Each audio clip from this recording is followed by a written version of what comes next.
পুরোনো দিনের ঢেকি।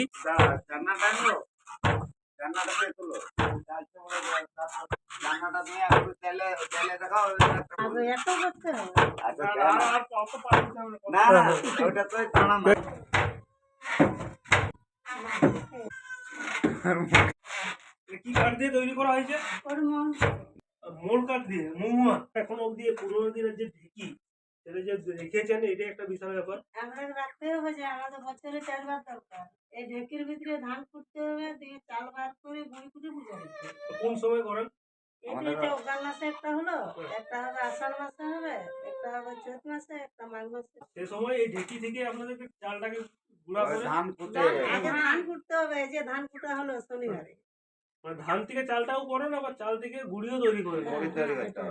মকর সংক্রান্তি যে পূজাটা কুটে নিয়ে যাচ্ছে যারা পিঠা করতে প্রয়োজন হচ্ছে ওই জন্য গড় পরিষ্কার